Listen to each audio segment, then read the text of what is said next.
Hello दोस्तों, आपका हमारे यूट्यूब चैनल में बहुत बहुत स्वागत है। आज हम लोग देखने वाले हैं एक बहुत ही इंपॉर्टेंट टॉपिक बेरोज़गारी के बारे में और उसके प्रकार के बारे में। इकोनॉमिक्स में बेरोज़गारी बहुत इंपॉर्टेंट टॉपिक है। यहाँ से अक्सर एग्जाम में क्वेश्चन देखने को मिलता है। तो आइए थोड़ा इसको हम डिटेल्स में देखते हैं, आखिर बेरोज़गारी होती क्या है। ठीक है, जैसा आपको यहाँ पे स्क्रीन पर दिख रहा होगा, बेरोज़गारी, अनएम्प्लॉयमेंट। अनएम्प्लॉयमेंट होती क्या है, इसको ही समझेंगे हम लोग। तो सिंपल शब्दों में हम कहें तो बेरोज़गारी वह आर्थिक स्थिति है जिसमें व्यक्ति को उसके योग्यता के अनुसार उचित मूल्य पर रोज़गार नहीं मिलता है। ठीक है, इसका मतलब आप समझ रहे होंगे कि व्यक्ति को जब उसके योग्यता के अनुसार उचित मूल्य पर रोजगार न मिलना, वही क्या होती है, अनएम्प्लॉयमेंट होती है। ठीक है, तो इसमें क्या है, जैसे मान लीजिए आपने बीएससी किया, बीटेक किया, एमटेक किया और आप जॉब की तलाश में कहीं गए। ठीक है, और आपको लगता है कि हमारी योग्यता मिनिमम तो 30,000 रुपये की है।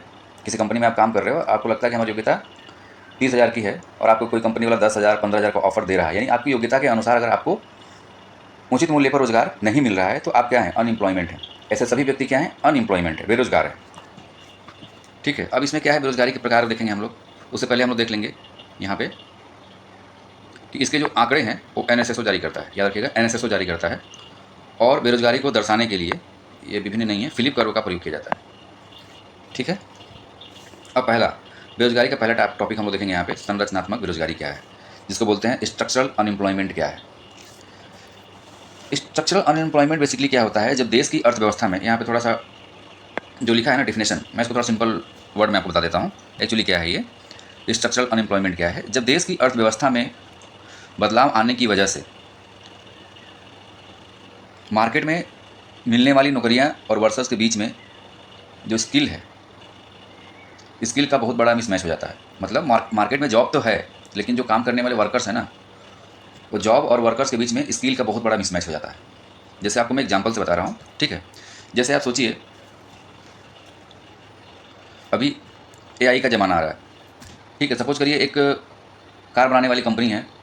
ठीक है, जहाँ कार असेंबल हो रहा है वहाँ पे बहुत सारे वर्कर्स काम कर रहे हैं। अभी क्या है कि वहाँ पे जिसमें नट बोल्ट वगैरह कसने वाले, छोटा सा एग्जांपल दे रहा हूँ मैं, असेंबली मान लीजिए नट बोल्ट कार को कसने, कार की कंपनी नट बोल्ट कसने वाले बहुत सारे वर्कर रखे गए हैं। ठीक है, आने वाले टाइम में क्या होगा, एआई आने की वजह से रोबोट जो है एआई से काम करेंगे, एआई कमांड देगा उसको, तो वो नट बोल्ट कसने का काम कौन करने लगेगा, आदमी की जगह पे एआई करने लगेगा या कोई मशीन करने लगेगा। मान लीजिए रोबोट करने लगे, तो बाकी लोग क्या हो जाएंगे, बेरोजगार हो जाएंगे। उस केस में क्या होता है कि जो वहाँ पे जो फैक्ट्री में जो काम करने वाले वर्कर्स थे वो तो बेरोजगार हो ही गए रोबोट के आने की वजह से। अब कंपनी क्या करेगी कि उसको ऐसे व्यक्ति चाहिए वहाँ पे काम करने के लिए जो वो रोबोट का मेंटेनेंस कर पाए। ठीक है, तो इसीलिए ये बेरोजगारी जो है बहुत लंबे टाइम तक चलती है। और इसमें आपने जैसा हमने बताया कि नौकरियाँ तो हैं, लेकिन वर्कर्स और स्किल के बीच में एक बहुत बड़ा क्या हो जाता है, जॉब और वर्कर्स के बीच में जो स्किल जो होता है ना, बहुत बड़ा मिसमैच हो जाता है, जिससे लोग क्या हो जाते हैं, बेरोजगार हो जाते हैं। अभी आजकल आप देख रहे होंगे गवर्नमेंट ईवी पे बहुत जोर दे रही है, ईवी को प्रमोट कर रही है पर्यावरण की दृष्टि से भी। ठीक है, अच्छा भी है एक्चुअली में। मान लीजिए आने वाले 4-5 सालों में अगर लोग पेट्रोल डीजल व्हीकल से ईवी पे शिफ्ट हो गए, तो अभी तक जो मैकेनिक्स थे कार बनाने वाले, वो तो पेट्रोल डीजल से रिलेटेड इंजन का काम जानते थे, उनका कैसे मेंटेनेंस करना है, क्या करना है, वो सब जानते थे। लेकिन अभी ईवी आने की वजह से क्या हो गया, उनको ईवी के बारे में, जो ईवी व्हीकल्स आ रही हैं उनके बारे में उतना उनको नॉलेज नहीं है। तो वो लोग भी क्या हो जाएंगे, धीरे धीरे बेरोजगार हो जाएंगे। जो पहले से जो पेट्रोल डीजल गाड़ियाँ जो बनाते थे वो लोग क्या हो जाएंगे, धीरे धीरे बेरोजगार हो जाएंगे। तो यहाँ भी क्या हो गया, जॉब तो है लेकिन आपका जॉब मतलब वर्कर्स के जॉब के बीच में क्या हो गया, जॉब और वर्कर्स के बीच में जो स्किल है उसके बीच में बहुत बड़ा एक मिसमैच हो गया। ठीक है, ऐसे करके हम समझ सकते हैं। दूसरा चीज़, पहले आप देखे होंगे कि जो अदालतें होती थी और जो तहसील वगैरह हमारा होता था, जो ब्लॉक में होता था, उसमें बहुत सारे टाइपराइटर्स वो काम करते थे। अभी धीरे धीरे क्या है, लोग कंप्यूटराइज सिस्टम आ गया है। तो कंप्यूटराइज सिस्टम आने से क्या हो गया, वहाँ पर जो लोग टाइपिंग का काम करते थे जिससे उनका घर चलता था, वो तो रातों रात क्या हो गए, धीरे धीरे बेरोजगार हो गए। ठीक है, तो उनकी जॉब तो चली ही गई और वो समय से अपने आप को अपडेट नहीं कर पाए, जिससे मान लीजिए अब उनको कंप्यूटर क्लासेस लेना होगा, कोई कोर्स करना होगा, तभी तो काम कर पाएंगे, क्योंकि वो 10 सालों से सिर्फ क्या किए हैं, टाइपराइटर पे काम किए हैं, उनको कंप्यूटर के बारे में उतना नॉलेज नहीं है। तो उनको टाइपराइटर से कंप्यूटर रिलेटेड जॉब सीखने में जो बहुत सारा टाइम लग जाएगा। तो एक तरीके से वहाँ पे भी जो उत्पन्न बेरोजगारी हुई ना, उसको भी बोलते हैं क्या, स्ट्रक्चरल अनएम्प्लॉयमेंट बोलते हैं। अब कोई चीज़ और देखते हैं, किसी इंडस्ट्री का बंद होना। मान लीजिए झारखंड में माइनिंग बहुत ज़्यादा होती है, और किसी, मान लीजिए वहाँ के एरिया में लेता हूँ, मान लीजिए उस एरिया के लोग केवल माइनिंग पे डिपेंड हैं। ठीक है, और वहाँ पे वर्कर जो है कोयला में काम करना ही जानते हैं। और सपोज करिए वहाँ कोई इंडस्ट्री बंद हो गई, और कल को राजस्थान में कोई सोलर प्लांट आया, वहाँ बहुत सारे लोगों का रिक्वायरमेंट है, ठीक है। तो जो लोग सोलर से रिलेटेड काम जानते हैं वो लोग तो उस जॉब में चले जाएंगे, लेकिन इस एरिया में जो है झारखंड वाले एरिया में मैक्सिमम लोग क्या हो जाएंगे, बेरोजगार हो जाएंगे, क्योंकि उनको सोलर प्लांट के बारे में कुछ भी नहीं पता है, ठीक है। तो ये भी एक बहुत बड़ा एग्जाम्पल हो सकता है हमारा कि किसी इंडस्ट्री का बंद होना, ठीक है, और एक नई इंडस्ट्री का आना, वहाँ से भी क्या हो जाता है, हमारी स्ट्रक्चर अनएम्प्लॉयमेंट भी वहाँ से आती है हमारी, ठीक है। बहुत लोग तो क्या है कि अपना स्किल के अभाव में वो सोलर का काम जानते नहीं तो जा ही नहीं पाएंगे। कुछ लोग जो उसमें ड्राइविंग वगैरह करते हैं उनका तो फिर भी थोड़ा मोड़ा काम है, कुछ लोग चले जाएंगे। कुछ लोग इसलिए भी नहीं जाएंगे, ड्राइवर्स वगैरह वहाँ पे इसलिए नहीं जाएंगे, नहीं जा पाएंगे क्योंकि उनका यहाँ पे परिवार है, फैमिली है, कुछ इशूज़ हैं, यहाँ पे रह के सारी चीज़ें कर पा रहे थे वहाँ, लेकिन वो इस चक्कर में नहीं जा पा रहे, तो वो लोग भी क्या हो गए, बेरोजगार हो गए, ठीक है। तो ये सबसे ज़्यादा टाइम तक रहता है, ये सबसे ज़्यादा मात्रा में इंडिया में पाई जाती है, ठीक है। यह बेरोजगारी दीर्घकालीन होती है, मतलब लंबे टाइम तक चलने वाली होती है, सबसे ज़्यादा पाई जाती है इंडिया में, ठीक है। इसके लिए गवर्नमेंट क्या लाती है, स्किल इंडिया वगैरह ऐसे ऐसे लाती है, कुछ कुछ स्कीम वगैरह लाती है, नहीं, ठीक है। वो अलग बात है कि ग्राउंड लेवल पे वो सक्सेस नहीं हो पाता है। इसको दूर करने का वही उपाय है कि समय समय के साथ हमको अपडेट होना पड़ेगा, रीस्किलिंग हमें करनी पड़ेगी, तभी जाके इस बेरोजगारी से बचा जा सकता है। और दूसरा जैसा पिछले बेरोजगारी जो हमने बताया अभी, तनात्मक बेरोजगारी, अभी आपको समझ में आ गया होगा, हमने इतने सारे एग्जाम्पल दिए। अभी आ जाते हैं हम लोग चक्रीय बेरोजगारी, साइक्लिकल अनएम्प्लॉयमेंट। ये क्या होती है? अब इसमें क्या होती है, जैसे आपको दिख रहा होगा यहाँ पे, जब मांग पूरी तरह समाप्त हो जाए, अर्थात समग्र मांग की, फैक्ट्रियाँ बंद हो जाएं और उससे जुड़े लोग क्या हो जाएं, बेरोजगार हो जाएं, ठीक है। मैं इसको आसान भाषा में एग्जाम्पल समझा देता हूँ। आप समझिए चक्रीय बेरोजगारी में क्या होता है, जैसे आप सिंपल वर्ड में समझिए कि इसमें लोगों की जॉब तो नहीं जाती हैं,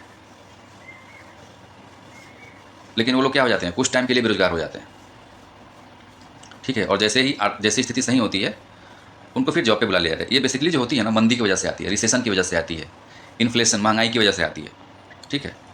और उसमें भी जो महंगाई है मेनली मंदी की वजह से आती है। 2008 में एक बार क्या हुआ था, ग्लोबल लेवल पे, विश्व स्तर पे बहुत बड़ी इसको देखने को, चक्रीय बेरोजगारी देखने को मिली।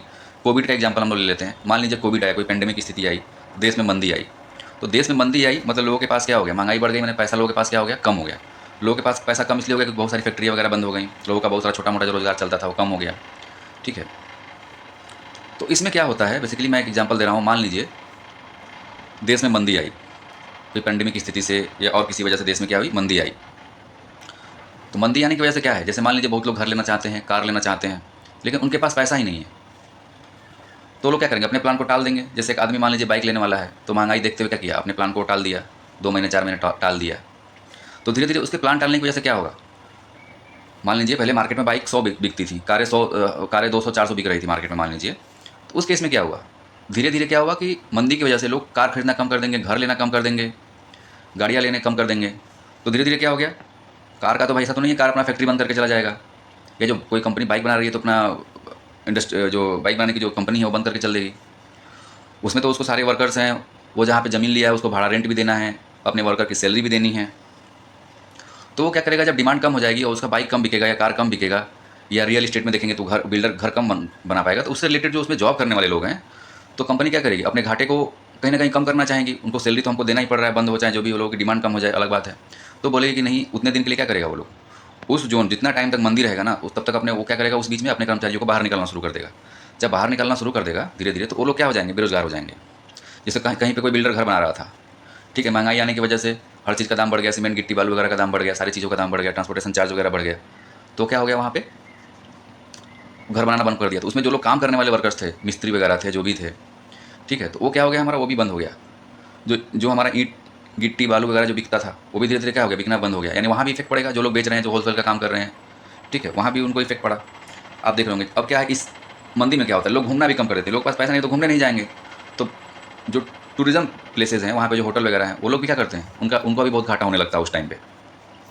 लेकिन क्या है कि ये स्ट्रक्चर रोजगारी की तरह नहीं है, ये थोड़ा उससे कम टाइम के लिए रहती है। इसमें क्या होता है ना, बेसिकली धीरे धीरे आर्थिक मंदी जब कम होने लगती है, और इसमें क्या करती है गवर्नमेंट, इसको लिक्विडिटी बढ़ाने के लिए रेपो रेट वगैरह कम करती है, जिससे ब्याज कम होता है और मार्केट में फिर से पैसा आता है, और धीरे धीरे लोग फिर से कार खरीदना शुरू करते हैं, पैसा आता है तो घूमना शुरू करते हैं, गाड़ियाँ लेना शुरू करते हैं। तो क्या होता है, कार को फिर से मैन्युफैक्चरिंग ज़्यादा करना पड़ता है क्योंकि डिमांड बढ़ जाती है, ठीक है। लोग घूमने कहीं जाते हैं होटल वगैरह में, तो वहाँ होटल को मेंटेनेंस वगैरह करना, लोगों के लिए खाना बनाना, लोगों को टूर गाइड करना, ये सब क्या होता है वहाँ पे धीरे धीरे फिर लोगों को वापस बुला लेती हैं। इंडस्ट्री हो गई या टूरिज्म प्लेस हो गया, बिल्डर हो गया, बिल्डर फिर से घर बनाना शुरू कर देते हैं, रियल इस्टेट वाले, तो फिर से उनको मिस्त्री वर्कर वगैरह चाहिए होते हैं, गिट्टी बालू वगैरह फिर से वो लेने लगते हैं।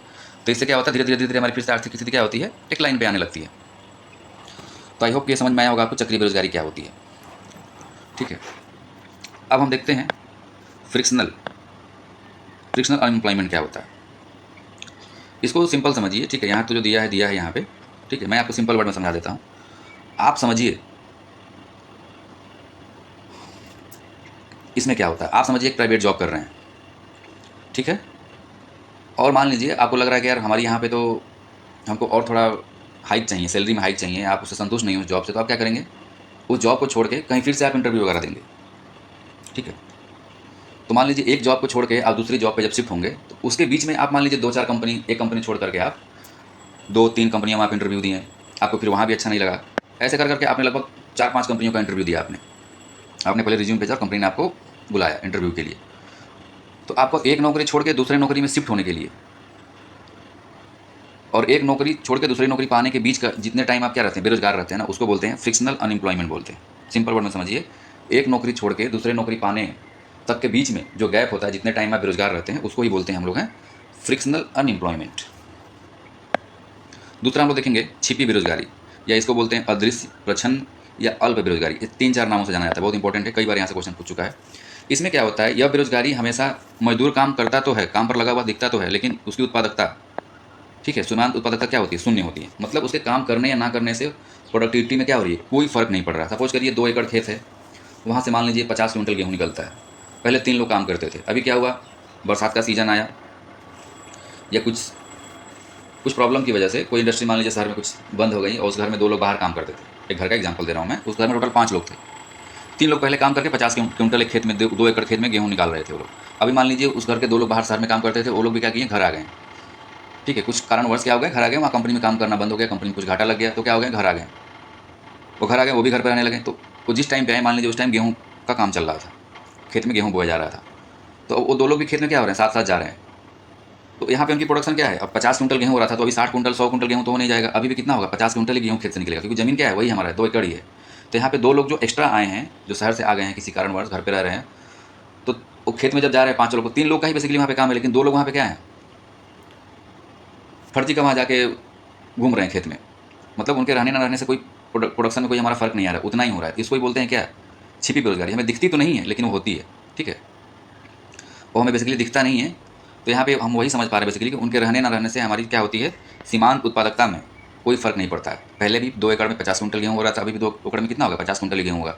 आप देखे होंगे गाँव में बेसिकली खेत का काम होता है तो पूरा परिवार उठ के चल देता है। बेसिकली इसमें 2-3 लोग का काम होता है, उसके साथ में घूमने के लिए 3-4 लोग चले जाते हैं।